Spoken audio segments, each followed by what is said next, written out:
Come in. The key is in the door.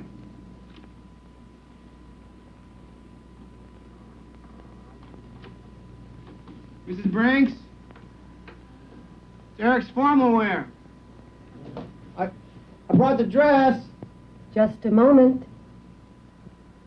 I brought along a size 11 also. Just in case it didn't fit, they run a little small. A scene from Old Boyfriends with John Belushi encountering Talia Shire. He's one of the old boyfriends she visits on a cross-country trip to rediscover her past. Old Boyfriends is just one of 5 new films we'll be reviewing on Sneak Previews, 2 film critics discussing the latest movies. And this is Roger Ebert, the film critic of the Chicago Sun-Times. Across the aisle from me is Gene Siskel, film critic of the Chicago Tribune. In addition to Old Boyfriends, we'll be reviewing Hurricane, the multi-million-dollar South Seas epic, Picnic at Hanging Rock, which is about a mysterious disappearance of a group of schoolgirls in Australia, and Dreamer, the story of a kid from Southern Illinois who bowls his way into the championships. You could call him the Rocky of the bowling alleys. But first, Gene starts with The Bell Jar. Roger, The Bell Jar is a novel written by poet Sylvia Plath, who committed suicide at age 31 back in 1963. The novel is a semi-autobiographical book about 2 years of psychic pain experienced by the writer's alter ego, Esther Greenwood, a college student in the 50s. Marilyn Hassett, who starred in The Other Side of the Mountain, plays Esther Greenwood. She's a very confused college student, as she tells her boyfriend one night. Remember the night we drove back from the Harvard game? And you asked me if I wanted to live in the city or in the country. And I said both. But I wanted to live in both places at once. And you laughed. And you said that anybody that felt like that had to be a true neurotic. Well, you're right. And I'll always be torn between 2 things, like living in the country or the city. Being a poet or a housewife. I know that. I'm neurotic as hell. And it fragments me. And scatters me all over the place.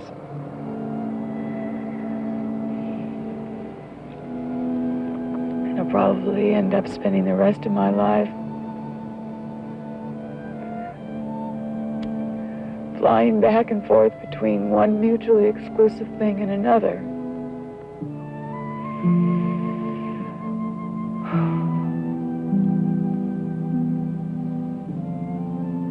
Let me fly with you then.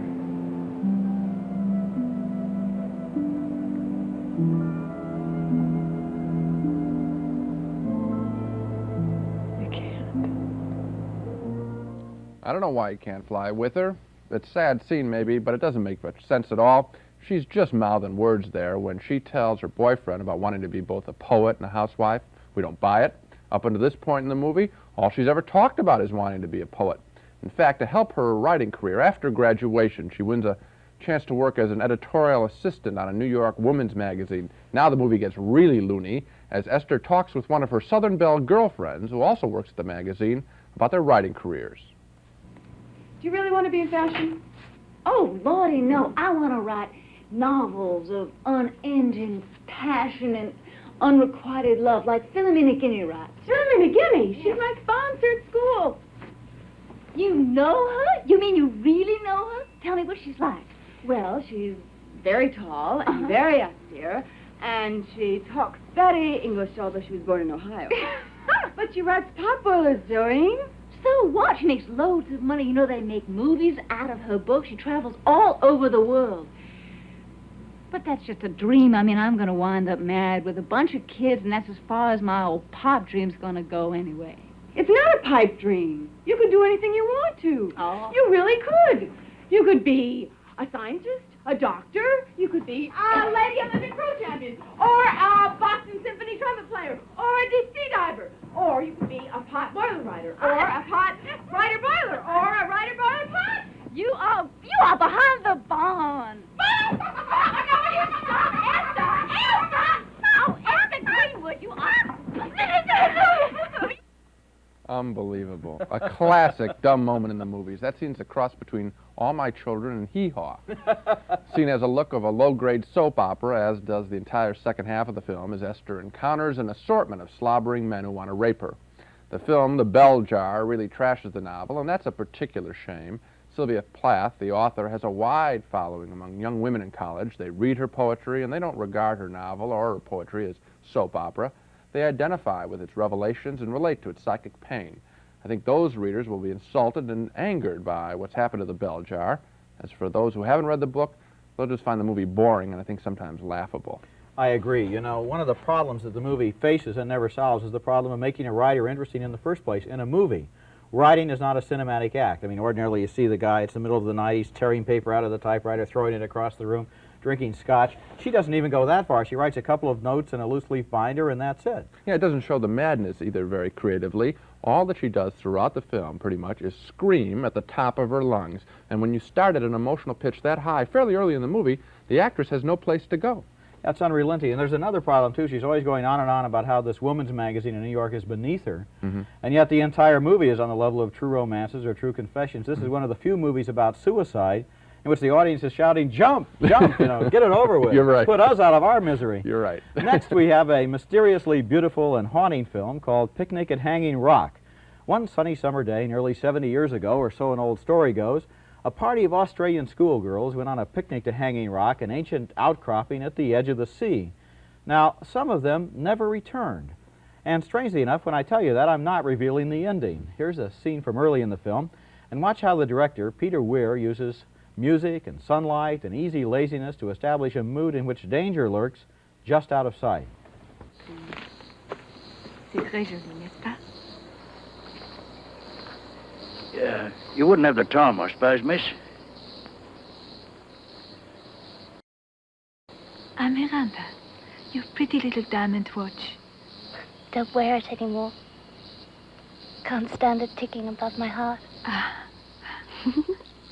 If it were mine, I'd wear it always, even in the bath. Would you, Mr. Hussey?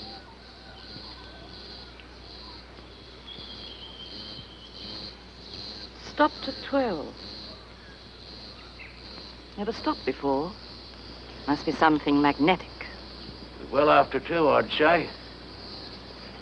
We'd better be careful. I promised Mrs. Appleyard I'd have you lot back at the college by 8.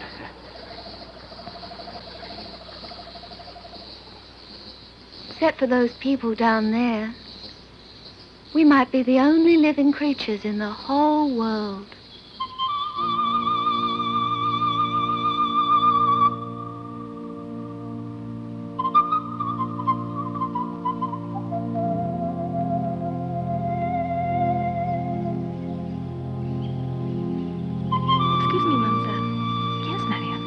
I'd like to make a few measurements to the base of the rock if we have time, with Miranda and Irma. Oh, please, mademoiselle. We'll be back long before tea. Eh bien, allez. May I come too, please? So long as you don't complain. I won't, I promise. And don't worry about us, mademoiselle. We shall only be gone a little while.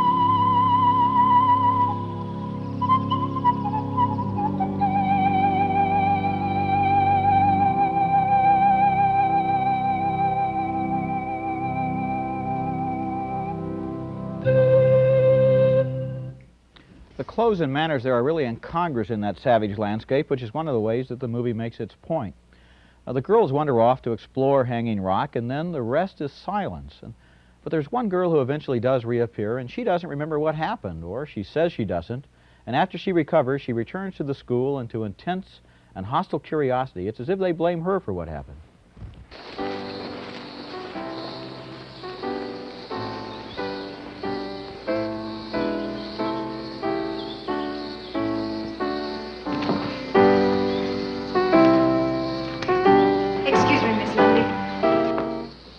mes enfants. See who we have with us today. Our dear Irma is with us but for a few hours. She is leaving soon to join her parents in Europe. Alors, mes enfants, for 10 minutes, you may talk as you choose. If you approve, Miss Lumley.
They're really attacking their own secret fears. They don't know what happened up on Hanging Rock, but they have some very disturbing suspicions. And Picnic at Hanging Rock obviously isn't a conventional thriller. There's no violence, there are no big scenes of the girls in danger, but the movie is uncanny in the way it suggests that the most unspeakable terrors lurk just around the next turn. The whole movie is filled with an unexplained supernatural menace. It's an unusual film. It's an odd film, and in its approach to the thriller, it's almost disturbingly original. I really got caught up in it, and I liked it. What do you mean it's disturbingly original in its approach to the thriller? Well, I think, well, a good question, I suppose. The thriller ordinarily has a denouement. Something happens at the end to explain everything. Mm-hmm. The most disturbing thing about this film is that this catastrophe takes place, the girls disappear, and nothing is explained. They just go into the void and they're gone. And that's the very point where I disagree with you about this picture. I admire its skill. It is a beautiful film. It's an intriguing subject. I'm really wondering what happened.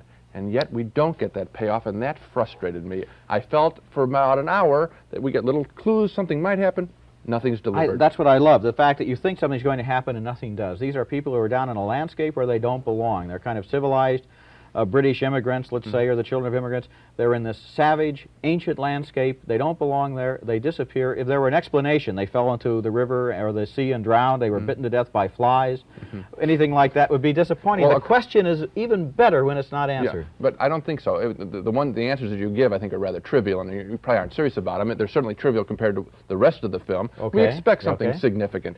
For me, it's like if you get a beautifully, expensively wrapped gift, and you're all intrigued by the paper, the first hour of the picture, let's say. You open it up, there's nothing there. That's frustrating.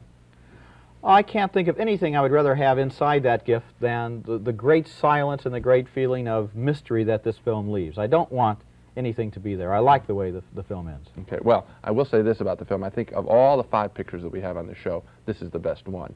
Okay. And now to change the subject completely, I don't know if you know this, but you happen to be sitting across the aisle from a guy who likes to go bowling. That really is changing the subject, as a matter of fact. Well, the only reason I mention that is to say that as a 165 average bowler, which is nothing special, I was really looking forward to our next film, Dreamer, which turns out to be yet another adaptation of the Rocky story. This time it's a rag-to-riches bowler who wants to become a national champion, both for himself and his old-timer coach. Tim Matheson from the movie Animal House is the bowler. Here he is at his first major tournament.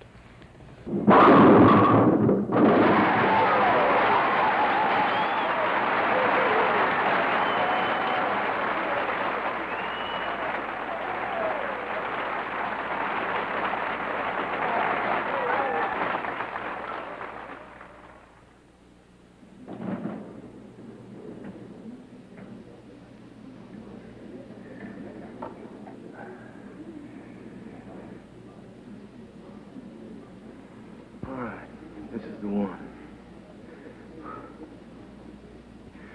Just keep it slow.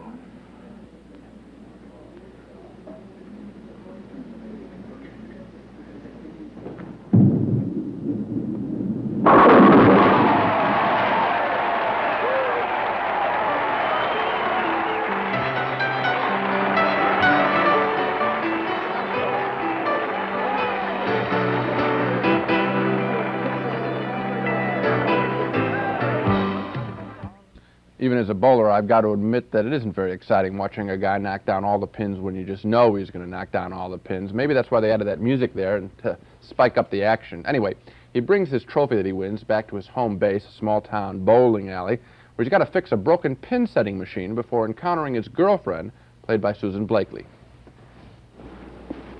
Hi there, sugar. I got something for you. Oh, yeah? How come you didn't come by and show me your new car? Now, Karen Lee, don't start that way, okay? You don't get it, do you, Dreamer? It's the principle of the thing that I'm talking about. That you're first. Yeah, right. Instead of bowling, Harry and bowling.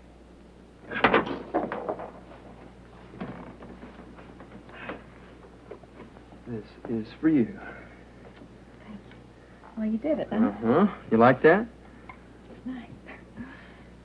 Real pretty. And so are you. And I missed you. I missed you, too. I love you. How much? What does that mean? It means I want to go with you next time.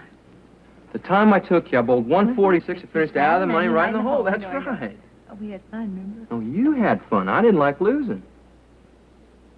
Yeah, neither did Harry, right? What are we arguing about? I'm back. I won, okay? No more arguing? Okay. Please? Okay, no more arguing. I'll just go with you next time, that's all. No, you won't. And if you don't want that, just leave it. Oh, I want it. No, you don't. Yeah, I do. It's mine. You gave it to me. Movie makers really lay it on thick when they give us characters from small towns, you know. Watching Hollywood films, you'd think everyone from the South or a small town had a lobotomy at birth. Anyway, the story gets cornier and cornier, and worse, the twists of the plot are thoroughly predictable, all coming down to, of course, one last game, which is far less interesting than any of the bowling tournaments you see every week on TV. Now, there are reportedly 20 million regular bowlers in this country. Well, we were waiting for a good story about bowling, but Dreamer, which does have a couple of pleasant performances in it, Dreamer really isn't it. Well, I'm not a bowler. I was not waiting for a good story about bowling, and I was certainly not waiting for this story. Yeah. You mentioned Rocky. Rocky was a good movie. It had a lot of cliches that it used very well, with a lot of energy. Yeah, we were seeing them for the first time in a long time. In a long time, yeah. Now we see them on the average of every week. This movie is so predictable. You sit there and you say, now he's going to do this, now that. Here comes the big match. Here's his girlfriend. Here's his coach. Will the coach have a heart attack? Will he win the big match? Will he make up with his girlfriend? It's so predictable, it's depressing. Yeah, and I really thought that as I was watching there, I see these nice, pleasant performers in there, and why are they trapped in this kind of picture? Yeah, it's a pleasant movie. It's not an ordeal to sit through, except for the story, which is absolutely, you know, predictable. Right. Here's one I liked a lot better. It's called Old Boyfriends, and right at the beginning of Old Boyfriends, Talia Shire reads to us from her diary. Her life hasn't turned out to her satisfaction, she's discovered, and so she's decided to go on a trip and revisit 3 of her old boyfriends. She thinks that if she can find out where she went wrong with them or where they went wrong with her, she can figure out how to repair her own life. Well, one of the boyfriends is John Belushi, last seen in Animal House. Now he's running a tuxedo rental company in Denver. She dresses in red because she'd like him to think he's about to be seduced. Thanks very much. Hey, you're Diane Cruz. Diane Cruz from Central High. Don't you remember me? Eric Katz. Eric, oh, Eric, my God. Oh, my God, of course. I didn't expect to. Oh, Eric, look, we got to talk. Let me take these. I got to try these on. There's a bottle of scotch over there that they sent me. You open it, pour yourself a drink, and I'll be right back.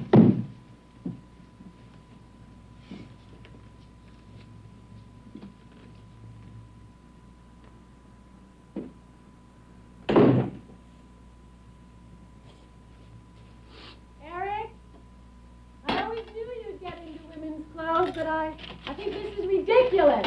Yeah, well, me and the boys are playing a lot of high school proms, you know. You remember my band, don't you? We used to wear those red shirts, the blue dickies, and we used to wear the blue shirts. You could see the dickie right through. Well, anyway, I realized I could make some money in clothes. You know, the kids have to rent tuxes and formals to proms, so why not rent them from me, Eric Katz, the guy who plays the proms. You could almost read Belushi's mind. He's out on delivery. He finds Talia Shire in an negligee. Boy, is he lucky, but boy, is he in for an unpleasant surprise. If that scene didn't seem quite realistic, there's a reason for that. The director of Old Boyfriends, Joan Tewksbury, doesn't intend for us to see the story on a literal level.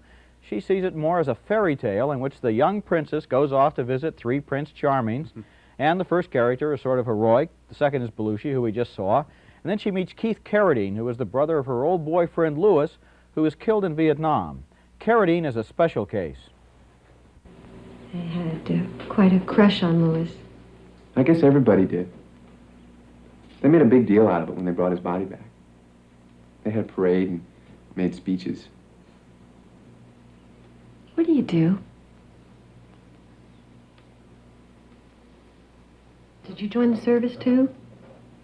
No. I was exempted by the sole surviving son provision.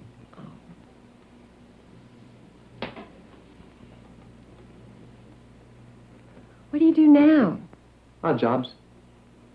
I help out at the store sometimes. Where do you live? Here. I'm the sole surviving son. Oh.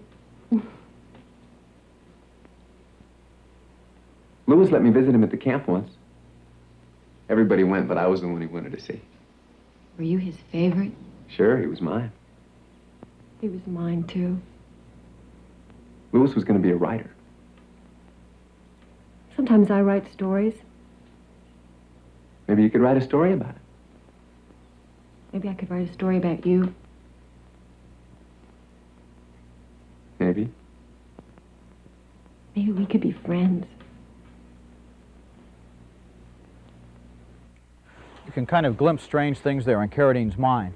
Old Boyfriends is an ambitious movie that wants to say a lot of things about love and memory and madness and about the real nature of relationships between men and women. But it doesn't always succeed, maybe because it tries to do too many things for one movie. There are sad scenes and violent ones and others that are played simply for laughs, and the movie never quite comes together, but it is original and it's interesting and it has some fine moments. I'd take a chance on it. I wanted to take a chance on it, especially when she says she's going to go back and revisit her past.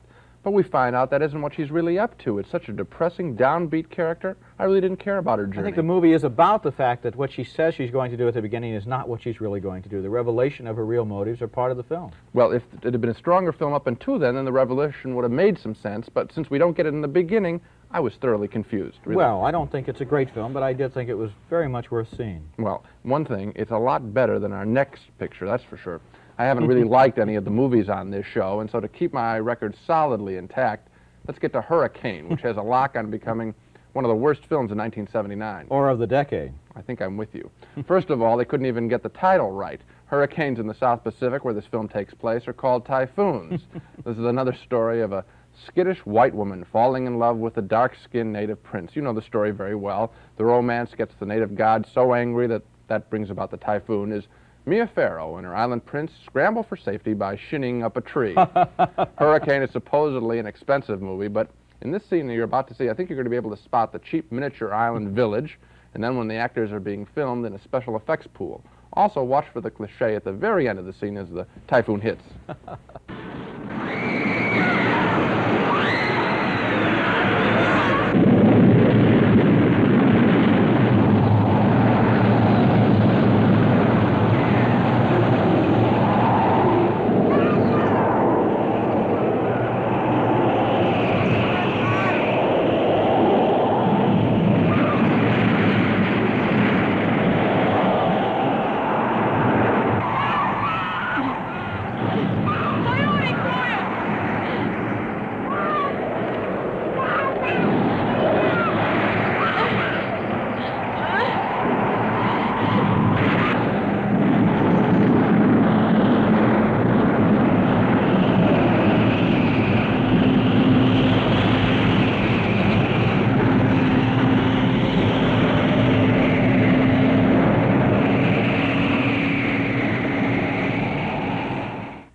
Oh, brother.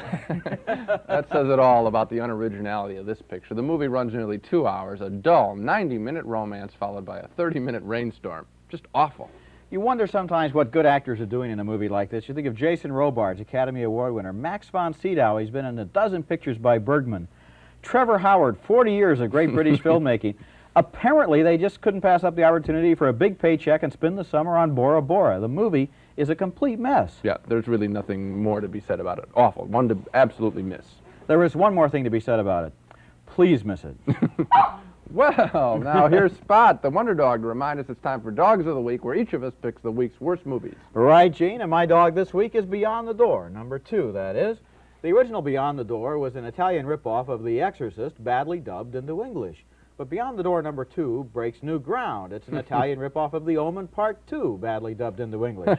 Let's see, it's about a little boy with strange satanic powers, and about his mother who possesses deep and dark secrets, and about how they live in a house with creaking doors and strange noises and mysterious cold basement walls and razor blades that fly through the air, and worst of all, a disembodied hand that's always clutching at the hapless mother. And if that's not bad enough, this kid amuses himself by jumping out from behind doors and scaring people. What a sense of humor, right? My advice is forget about what's behind the door, Part 1 or Part 2, and send this little monster to summer camp permanently. Sounds like a very good idea. My dog has a basis in martial arts. It's Circle of Iron, with David Carradine of Kung Fu TV fame serving again as a great wise master trying to teach an anxious young student. The student is thrown out of school by a mean teacher for roughhousing. Then he meets Carradine. Carradine plays many roles in order to challenge his young student, but his disguises are laughable, not frightening. Carradine is a weird dude who captures flies with his bare hands, a skill he says that is not designed to impress others. I can see why. That skill puts him on a par with a no-press strip from Shell, you know. Actually, the whole movie is stuck at that level. Okay, Gene, 2 great dogs of the week. And speaking of dogs, are you listening, Spot? Here's a present for you from a woman in Dallas, Texas, who says that you're her favorite on the program. She sent this to you, right? Yes, very thankful. Oh, Very kind of her. Oh, look at this. It's a squeeze toy in the form of a newspaper. You're a pretty tough critic, aren't you, Spot? Okay, now let's take another look at the movies on this week's program. The Bell Jar, rated R, starred Marilyn Hassett as a suicidal young poet in a story that made soap operas look good. Neither Gene nor I can even remotely recommend you see it, so 2 no's for that one. Hurricane is one of the most expensive and one of the most ridiculous epics of recent years. It's an ill wind that blows no good. This one certainly doesn't. We give it 2 no's as well. Picnic at Hanging Rock was the beautiful, mysterious, low-key thriller from Australia. We both liked its mood of impending danger, but Gene was disappointed by its ending. I also found good things in Old Boyfriends. It doesn't succeed completely, but I think it's worth seeing. Gene didn't believe in its lead character. And we both say no to The Dreamer, the all-too-familiar saga of a plucky bowler striking his way to the top. And, Gene, that's 5 negative votes for you. That must be some kind of a record. Well, I don't make the movies. I just review them. But, you know, I did like the squeeze toy. So much for this program. Next on Sneak Previews, we'll show you scenes from the new Woody Allen comedy, Manhattan. Also, Sir Laurence Olivier and A Little Romance. And Dawn of the Dead, the violent and controversial new horror film made by the director who made the classic Night of the Living Dead. Until then, see you at the movies.